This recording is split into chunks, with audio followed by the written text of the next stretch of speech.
മലപ്പുറത്തെ ഒരു ചെറിയ പട്ടണത്തിൽ ഒരു പഴയ പോസ്റ്റ് ഓഫീസിനരികിൽ ദിവസവും വൈകുന്നേരം എത്താറുണ്ടായിരുന്നു ഹരിത. അവൾക്കവിടെ വരാനുള്ള ഒരു പ്രത്യേക കാരണമുണ്ടായിരുന്നു: കത്തുകൾ.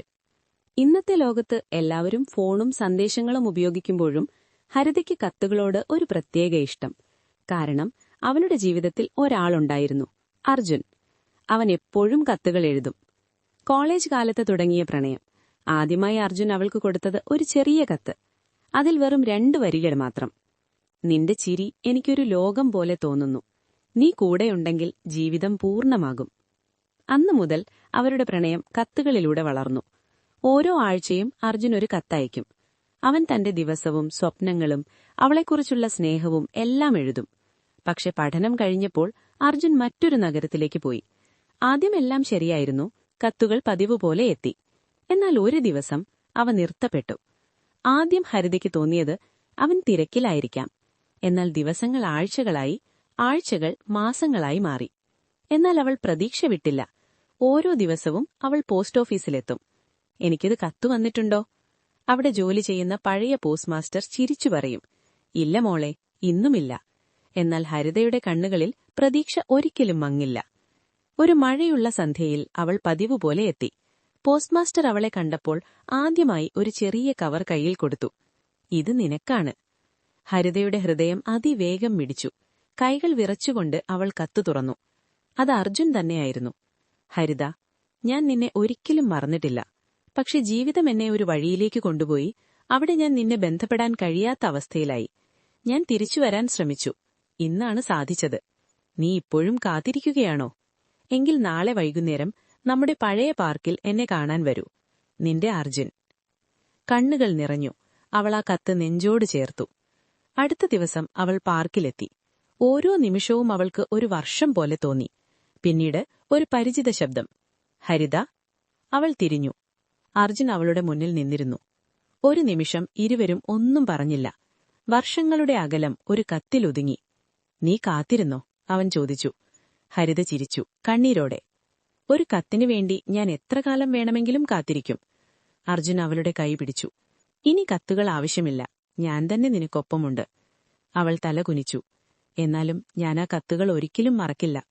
അന്ന് ഒരു കത്ത് അവരുടെ പ്രണയം വീണ്ടും കൂട്ടിച്ചേർത്തു.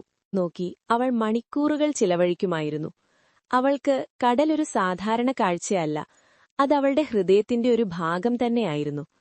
അവളുടെ ജീവിതത്തിൽ ഒരിക്കൽ ആരോ ഉണ്ടായിരുന്നതിന്റെ ഓർമ്മകളാണ് അവളെ ഇവിടെ കൊണ്ടുവരുന്നത്. ആ വ്യക്തി ആദിത്യ. കോളേജ് കാലത്ത് അവർ കണ്ടുമുട്ടി. ആദ്യ ദിവസം തന്നെ ക്ലാസ്സിലുണ്ടായ ഒരു ചെറിയ വാദപ്രതിവാദം അവരുടെ പരിചയത്തിന് തുടക്കമായി. ആദിത്യ എപ്പോഴും ചിരിച്ചുകൊണ്ടിരിക്കും. ദിയയ്ക്കത്ര എളുപ്പത്തിൽ ചിരിക്കാനാവില്ല. പക്ഷെ അവന്റെ ചിരി അവളുടെ മനസ്സിൽ ഒരു പ്രകാശം തെളിയിച്ചു. ദിവസങ്ങൾ കടന്നപ്പോൾ അവർ അടുത്തു. ഒരുമിച്ച് പഠിച്ചു. കോളേജിന്റെ പറമ്പിൽ നടക്കുകയും ചെറിയ ചെറിയ സ്വപ്നങ്ങൾ പങ്കുവയ്ക്കുകയും ചെയ്തു. അവരുടെ പ്രണയം നിശബ്ദമായി വളർന്നു. ഒരു ദിവസം കോളേജിന്റെ അവസാന വർഷത്തിൽ അവർ കടൽത്തീരത്തിരിക്കുമ്പോൾ ആദിത്യ പറഞ്ഞു: ദിയ, നമ്മൾ ഒരിക്കലും വേർപെടരുത്. ദിയ ചിരിച്ചു. അതെ, ഒരിക്കലും. പക്ഷെ ജീവിതം എപ്പോഴും വാഗ്ദാനങ്ങൾ പാലിക്കില്ല. അവസാന പരീക്ഷ കഴിഞ്ഞ് ആദിത്യ ഒരു വലിയ ജോലിക്ക് വിദേശത്തേക്ക് പോകേണ്ടി വന്നു. പോകുമ്പോൾ അവൻ പറഞ്ഞു: ഞാൻ ഉടൻ തിരിച്ചുവരും. നീ കാത്തിരിക്കുമോ? ദിയയുടെ ഹൃദയം ഒന്ന് നിശ്ചലമായി. ഞാൻ കാത്തിരിക്കും. ആദ്യ മാസങ്ങളെല്ലാം സുഖമായിരുന്നു. ഫോൺ വിളികളും സന്ദേശങ്ങളും വീഡിയോ കോളുകളും. ദൂരം തോന്നിയില്ല. എന്നാൽ ധീരെ ധീരെ ആ ബന്ധം കുറയാൻ തുടങ്ങി. ഒടുവിൽ ഒരു ദിവസം എല്ലാം നിശബ്ദമായി. വർഷങ്ങൾ കടന്നു. ദിയ തന്റെ ജീവിതം മുന്നോട്ട് കൊണ്ടുപോയെങ്കിലും അവളുടെ ഹൃദയത്തിന്റെ ഒരു ഭാഗം എപ്പോഴും കടൽത്തീരത്തേക്ക് തിരിച്ചുപോകും. പ്രതിദിനം സന്ധ്യയിൽ അവൾ അവിടെയെത്തും. അവൾക്ക് തോന്നും ഒരിക്കലെങ്കിലും അവൻ തിരിച്ചുവരുമെന്ന്. ഒരു ദിവസം മഴ പെയ്തുകൊണ്ടിരുന്നൊരു സന്ധ്യയിൽ അവൾ പതിവ് പോലെ കടൽക്കരയിലിരിക്കുമ്പോൾ പിന്നിൽ നിന്നൊരാൾ വിളിച്ചു: ദിയ. അവൾ തിരിഞ്ഞു നോക്കി. അത് ആദിത്യ. അവളുടെ കണ്ണുകൾ വിശ്വസിക്കാനാവാതെ വിറച്ചു. വർഷങ്ങൾക്ക് ശേഷം അവൻ അവളുടെ മുന്നിൽ നിന്നിരുന്നു. നീ? അവൾക്ക് വാക്കുകൾ കിട്ടിയില്ല. ആദിത്യ അടുത്തേക്ക് നടന്നു. ഞാൻ തിരിച്ചുവന്നു. വൈകി. പക്ഷെ നിന്നെ മറന്നിട്ടില്ല. ദിയയുടെ ഹൃദയം ഒന്ന് നിശ്ചലമായി. എന്തുകൊണ്ടൊന്നും പറഞ്ഞില്ല? എനിക്ക് എത്ര വേദനയായെന്നറിയാമോ? ആദിത്യ തലകുനിച്ചു. എനിക്ക് പ്രശ്നങ്ങളുണ്ടായിരുന്നു. എല്ലാം നഷ്ടമായി എന്ന് തോന്നി. പക്ഷെ ഒരു കാര്യം മാത്രം ഞാൻ നഷ്ടപ്പെടുത്താൻ ആഗ്രഹിച്ചില്ല, നിന്നെ. മഴ ശക്തമായി. തിരമാലകൾ കരയെ അടിച്ചു. ദിയ കുറച്ചു നിമിഷം നിശബ്ദമായി നിന്നു. അവളുടെ മനസ്സിൽ പഴയ ഓർമ്മകളും വേദനകളും പ്രണയവും എല്ലാം ഒരുമിച്ചൊഴുകി. നിനക്കിപ്പോഴും ഞാൻ പ്രിയപ്പെട്ടവളാണോ? അവൾ ചോദിച്ചു. ആദിത്യ അവളുടെ കണ്ണുകളിലേക്ക് നോക്കി. നീ എപ്പോഴുമായിരുന്നു, ഇന്നും എന്നും. ദിയയുടെ ഹൃദയം വീണ്ടും തുറന്നു. വർഷങ്ങളുടെ വേദന ഒരു നിമിഷത്തിലുരുകി. അവൾ സാവധാനം അവന്റെ അടുത്തേക്ക് നടന്നു. ഞാൻ ഇപ്പോഴും കാത്തിരുന്നു. ആദിത്യ അവളുടെ കൈ പിടിച്ചു.